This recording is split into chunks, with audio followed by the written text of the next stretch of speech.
Previously on Unpacked. I saw a man crouched behind my vehicle and he starts smashing my window in. I pushed him away, he pushed me back, he slapped me, and I said, "Who is it?" It was my neighbors. That was the moment I knew I was going to be okay. Nomthi Mnisi survived a home invasion when an intruder threatened her life. This is part 2 of her story. Let's continue to unpack.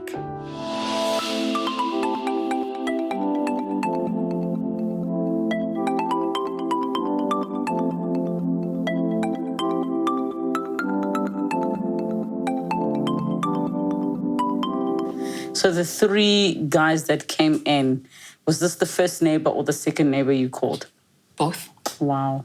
And at the time you thought that your pleas were not met because they didn't respond. Yeah. But yet they were mobilizing. Yeah. And then I heard screaming, I heard tables move, I heard things fall. I tried to gather my strength. I then recorded. I didn't stop recording. And this was with your new phone because he had knocked your other one out your hands. Yeah. I walked into the house, up the stairs. I see the 3 neighbors pinning down this guy in the lounge. And he's screaming, saying, "Leave me, leave me." And he's so dramatic, hysterical. And all these guys are doing literally is they're just trying to pin his legs together, pin his arms so that he just doesn't move things around. And they're asking for an extension cord. And I said, I don't know. You can't think at that time. Because now I've been saved. Yes.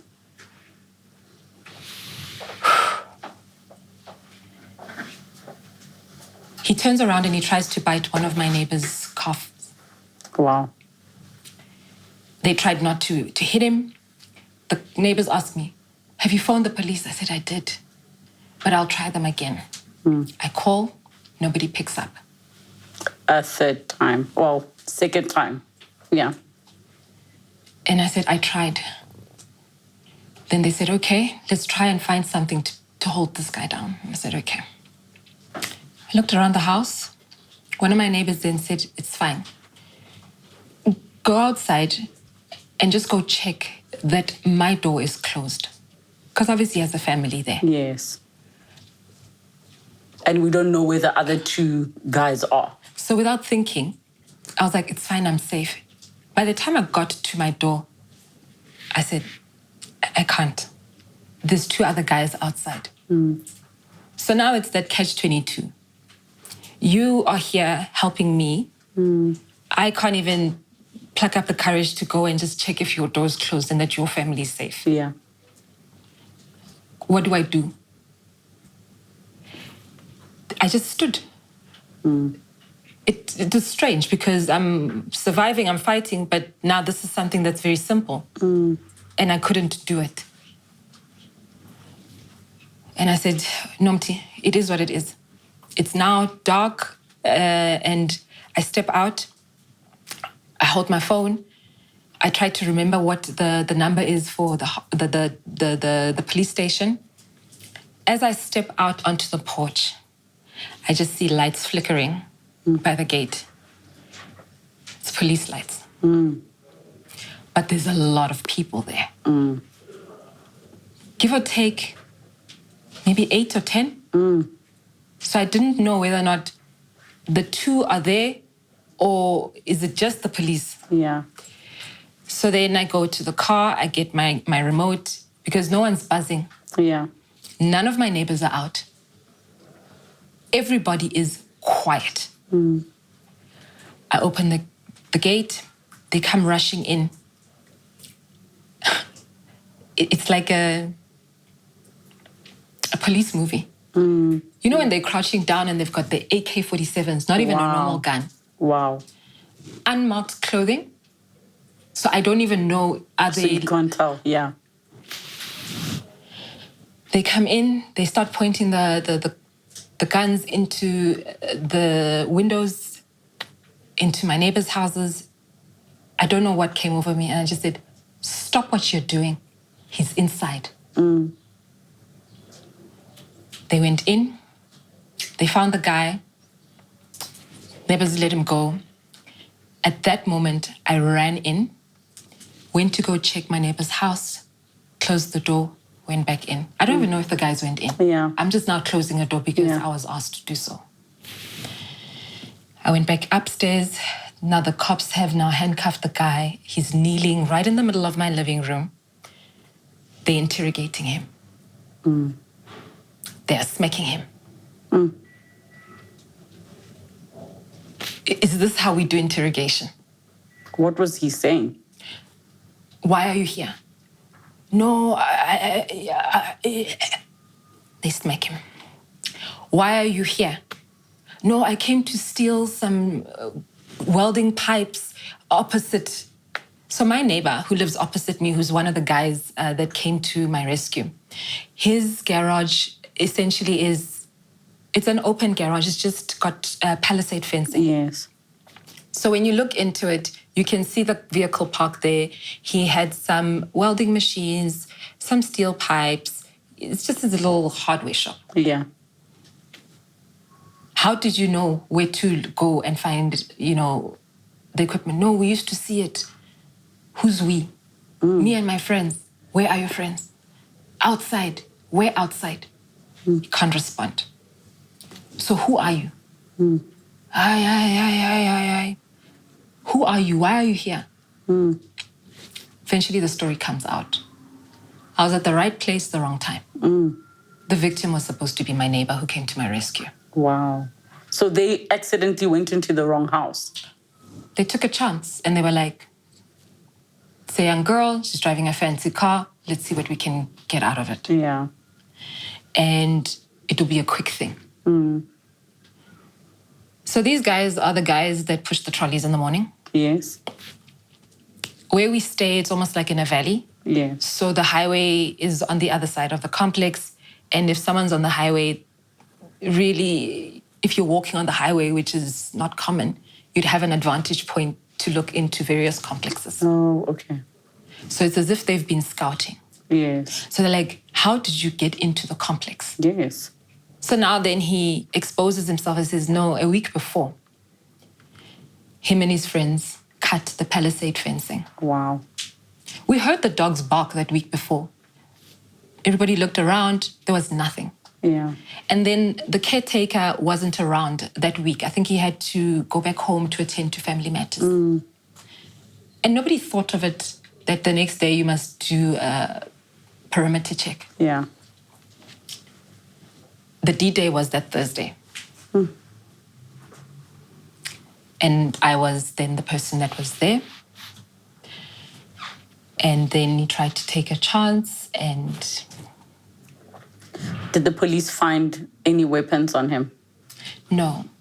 But when I went back and I was then looking at my living room and kitchen, my neighbors essentially went in and they found this man.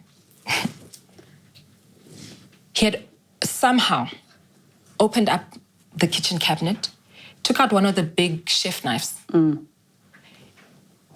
climbed onto the dustbin, onto the counter, made holes in the ceiling, peeled off the ceiling, and they found him on his way out.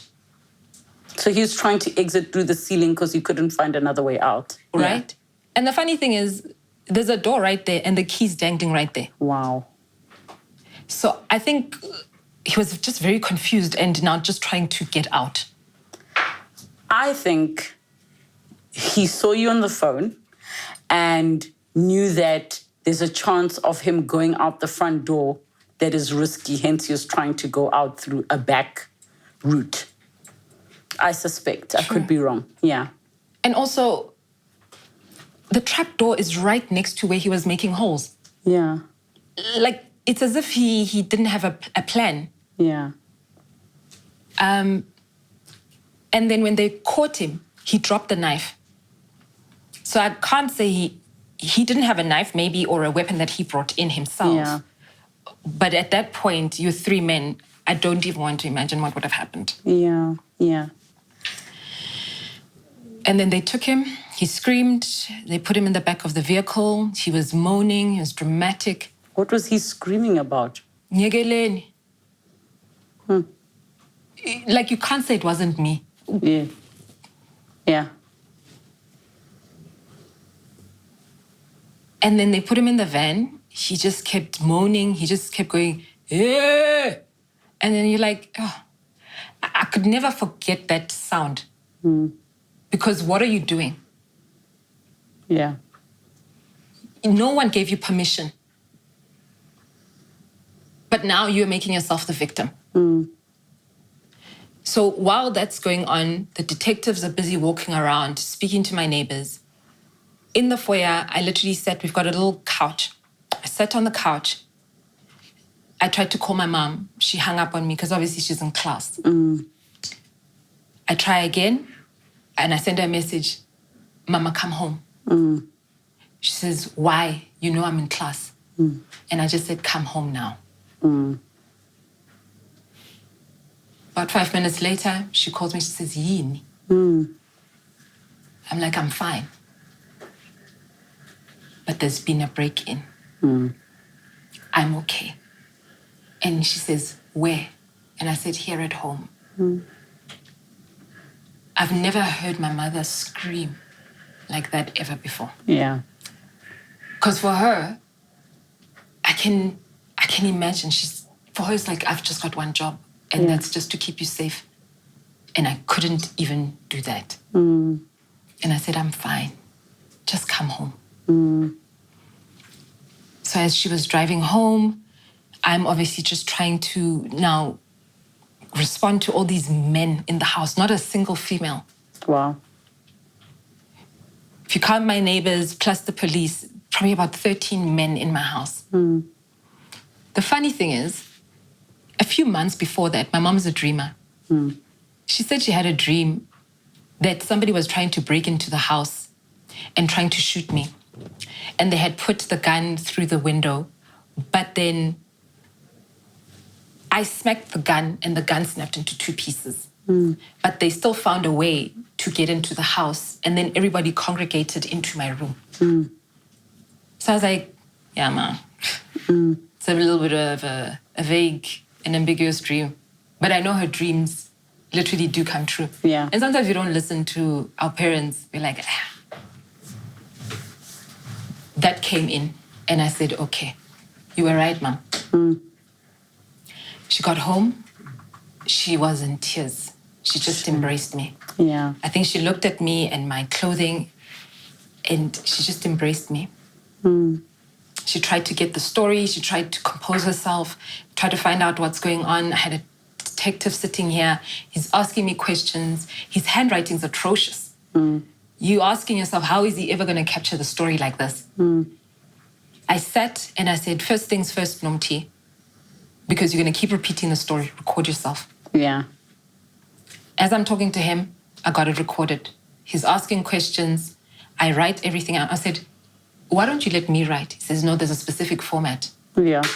And I said, okay. I let him write. He keeps asking me the same question.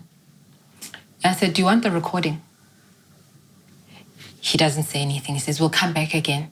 Tomorrow we'll have the forensic team come through. They'll take fingerprints. They'll do this, they'll do that. I said, okay, that's fine. I need to go to the hospital and go get a J88 form filled out, take assessments of my injuries, and we'll take it from there. I said, all right. Of course, I didn't sleep that night. And what were your injuries? So I had tender teeth. So I didn't, it felt like they were almost about to fall off. That's how tender they were. From the bite? I had scratch marks. I was swollen in my lower back because I remember when he pushed me up against the car, the handle of my vehicle literally hit me on my lower back. I had marks around my neck. And I think then everything else was internal. It manifested a day or so later in terms of bruises with the kicks and all of that, but no broken bones. Thank the Lord. Then I said, no, Mama, I don't want to go to the emergency room now. I just want to process. Yeah. Now, obviously, she's trying to make me feel comfortable. The detectives leave, the neighbors leave. It's just us now in the house. I said, I'm fine. I kept saying, I'm fine. I'm fine. Every single day, I kept saying, I'm fine. The next morning, we wake up, we go to the hospital, get into the emergency room, and I said, I'm fine. And were you fine?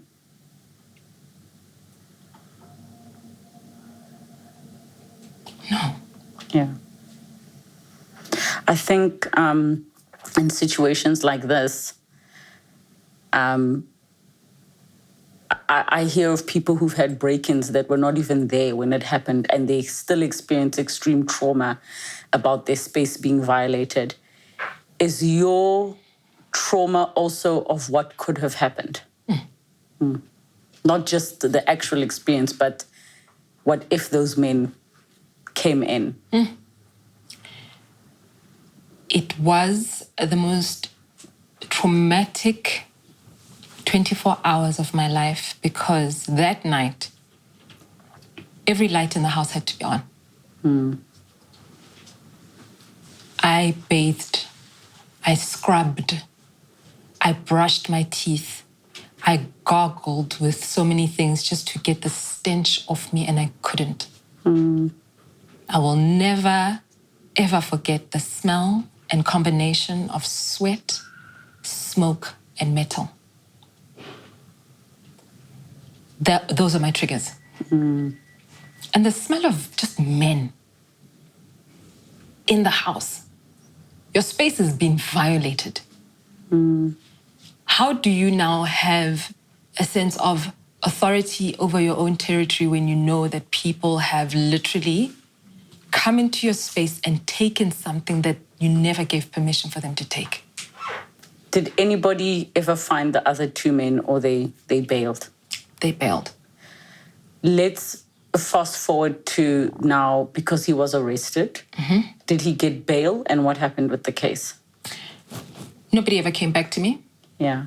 A different detective came. I followed up. I called the police station. You get a case number. No one ever calls you back. And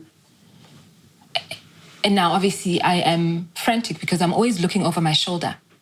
Has this guy received bail? I don't know. Eventually, I get a hold of the detective, and he says, no, they just don't know which jail cell he's in. I'm like, what does that mean? They say, it's just, we don't know where he is. We have to find him. Something said to me, go to the Randburg Magistrate Court and just look around, ask people questions. The following year, 2020, last year, Mum and I went, got to the Randburg Magistrate Court. We're asking questions. I don't know how we got so lucky that we eventually found out that, oh, no, we know this guy. His case has been running for a few months. Go into this courtroom, and then you'll ask the warden there, and then we're like, okay. We went in. That was the day of his conviction. Wow. What an amazing coincidence. It was you were meant to be there. That was then the moment the advocate said, may I please have some time to consult? I sat with this woman. I don't know what the process is. I'm just sitting there. I'm holding my bag like this. Mom's sitting next to me. She's trying to ask questions. And then she says, what happened? Because this guy is only going to be convicted for trespassing. Wow. And I said, how? And they said, no, because we've been looking for you. No one's given us your contact details. They're not on the file. Your docket was lost. All of these different things. So now you have to start from scratch. And I said, okay. I laid out my scenario. And then as I'm talking, she's writing down, she's like, 3 counts malicious damage to property, trespassing, assault. She's naming them. And I said, and then she says to me, I need to consult with a senior advocate. And this guy was amazing, the senior advocate. He really led so many other amazing cases within South Africa. And he said, hit him with the book, the law. Give him the maximum that he can get at a regional court. I then had to go and have a victim impact statement done, fetch my J88 form. After I had done my assessment with the J88 form, I actually had to spend a whole month on ARVs, just in case. Because of the blood, of course. Yes. And to be honest, till that day, I've never been able to sleep. Yeah. We go through the trial. I submitted evidence and I said, I actually recorded this guy. Yeah. Here's his face. They looked at it and they said, why are we even going around in circles? Yeah. This guy, he's been caught red-handed. If I didn't have the recording, he would have gotten away scot-free. Yeah. Actually served 9 months, if not 18 months at most. I then had to stand up in the courtroom. I had to testify. I looked him dead in the eyes. He kept pretending like, why would I hurt her? I did nothing. I didn't even touch her. She must have hurt herself. Eventually, they saw the evidence. I submitted it in. The magistrate even said, we'll come back after recess and we'll be sentencing him. Got 7 years in prison. Eligible for parole in 3.5 years, which is next year. He got charged with 3 counts, malicious damage to property, 1 count lying to the court about previous convictions, assault, and breaking and entering. And I went back home. Is 7 years enough for you? That specific conviction that he got, was it enough?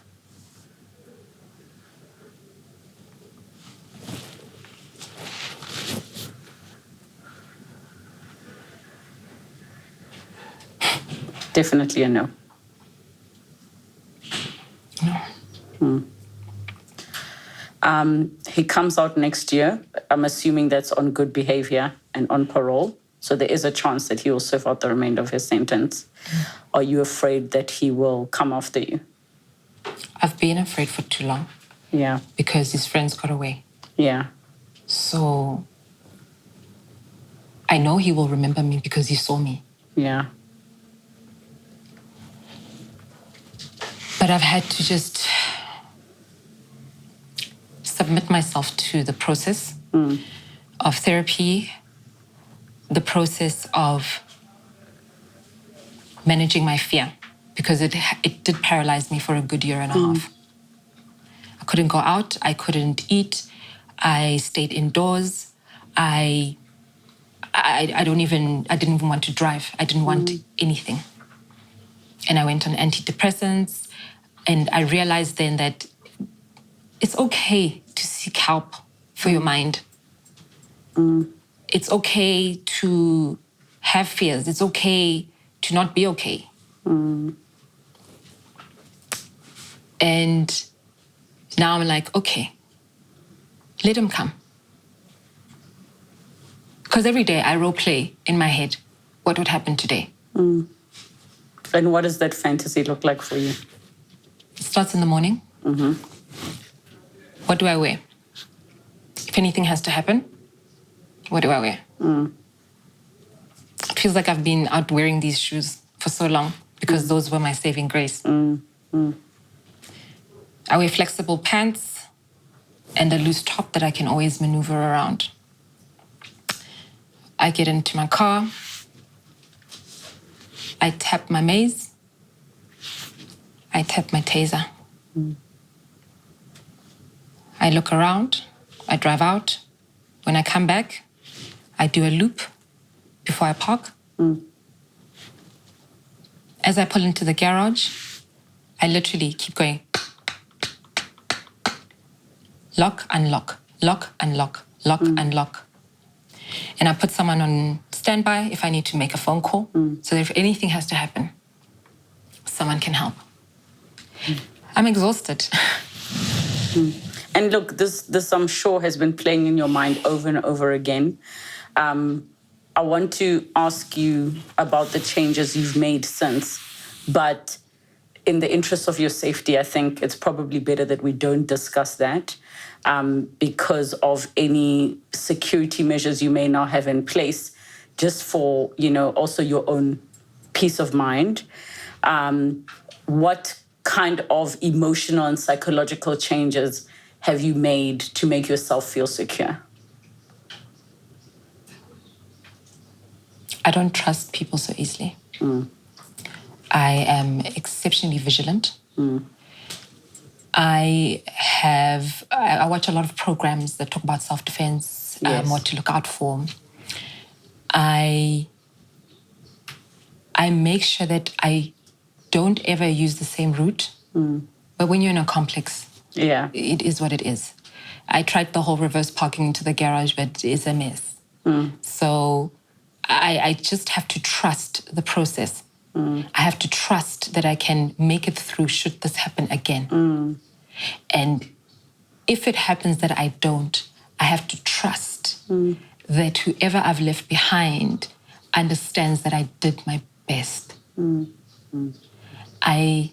I talk to myself and I tell myself to own my territory, to not let fear take over. And I can do it. I have it inside me. You already did do it. And I think if you have not been affirmed enough, let me tell you, you fought. You fought. And you probably saved your own life by fighting. And the reason they were not able to overpower you is because you absolutely refused. You refused. The moment you said no the first time, the moment you said no the second time and the third time, the moment you defended yourself and looked for opportunities, the moment you called for help, as you said, not today. And you are a fighter for that. I absolutely admire. I did look at the footage of what you went through, and I was terrified looking at it myself. We are extremely vulnerable as women, especially to predators, to criminals. But you fought. You fought. And I'm extremely proud of you for being able to do that. Many women don't take self-defense classes, and we think we're going to do this until you're in that moment. You fought. You fought. So you already won. You already won, and my wish for you is peace of mind. My wish for you is peace of mind. What final words would you like to share with the viewers? Firstly, thank you. Thank you for those words. Final piece of advice to viewers is you can't change where you live. We have embraced South Africa as what it is. But what you can do is start looking for different qualities in the people that you surround yourself with. For me now, safety is paramount over your financial statement. You have to make me feel safe. And then after that, trust yourself and listen to your instincts, because you can survive. Thank you so much for opening up and for reliving that moment with us. I cannot imagine that it was easy at all. And I have never been through that type of experience, but you were able to paint such a clear picture of the kind of danger that you were in. And I'm so grateful that you are okay and will continue to have that healing journey as time goes on. Thank you so much for coming and sharing your story with us. I really appreciate it. Thank you so much for having me, and God bless you. Thank you. Thank you. These situations that we find ourselves in are not easy, but these are some of the realities that we live under in the country that we call South Africa. Yes, we love our home, but the reality is the crime statistics are not just numbers. They're actually people and their lives and their experiences, and this is only one of them. If we can do anything today for ourselves, that is to empower ourselves to ensure that we are safe in the homes that we live in, and I hope you're able to do that for yourself and to be as vigilant as possible. Thank you so much, as always, for tuning in. Have a good night.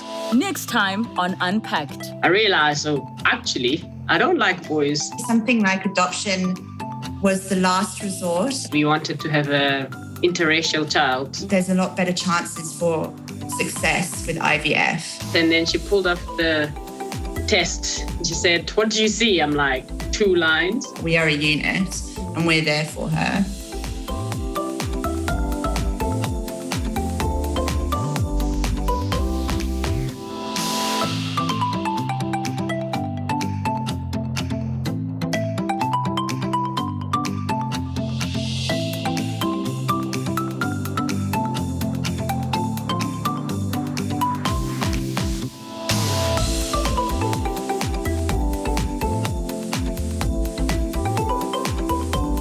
Thank you so much for watching Unpacked with Relebogile Mabotja. Make sure you subscribe to my channel where you can get to watch more episodes. But more importantly, you can be part of our online community. Comment down below, share with us who you'd like to see on the show, what story you'd like us to discuss. We love engaging with you. Keep it coming and don't forget to subscribe.